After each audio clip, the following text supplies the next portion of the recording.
Let's take a look at the game of Baccarat. Baccarat is one of the oldest and most simplest games in the industry. Casinos everywhere are adopting different versions of Baccarat.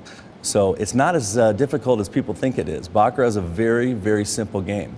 What made it so attractive, I believe, is back when James Bond played it in some of his movies. It became a very elegant game, a very sought-after game because of the simplicity and the social aspect of it. And the casinos have adopted it in a lot of ways to attract a lot of the high rollers or the VIPs because they like the high limits that are typically on these games. So let's take a look at how this game is played.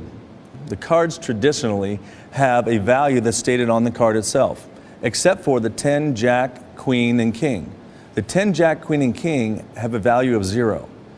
All the other cards have a value that's stated on the card. 5, 6, 8, 9, and aces are 1. The object of Baccarat is to get closest to 9 on either hand. If there's a 10 and an 8 together, that's called a natural 8, the second strongest hand in Baccarat. If there's a 10 and a 9 together, that's called a natural 9, the highest hand you can get in Baccarat, which is a natural.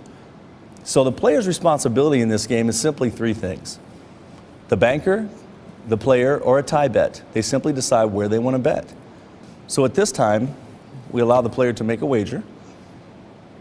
The player simply brings the cards out, and there's only 4 cards drawn, 2 for each side, 2 for the banker side, 2 for the player. These are the player's cards. The banker's cards are tucked underneath. At this time, the cards, because we're playing big Baccarat, will be pushed to the player. The player has an option to pick those up however they like. And in this game, they can really take their time and destroy the cards if they like.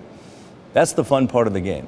The players play it because they feel they have a little bit more control, and they take their time in revealing what that card is. It's exciting. Okay? The player's side has an 8 and a 2, which is 10, but it actually is 0. Okay? The banker's hand comes out and has a 10 and a 3. Actually, the 10 is dropped because it's 0, it has a 3. Now, the player takes another card. And the player takes their time to reveal the card. Obviously, the anticipation factor is big in this game. Now, if a player has an 8, the hit rules say that I do not draw on the banker's side. If it's any other card, which it is a 10, the player still has 0 because she has 20, which is 0. Okay? The banker draws another card and has a 3. 2 10s and a 3 is 3.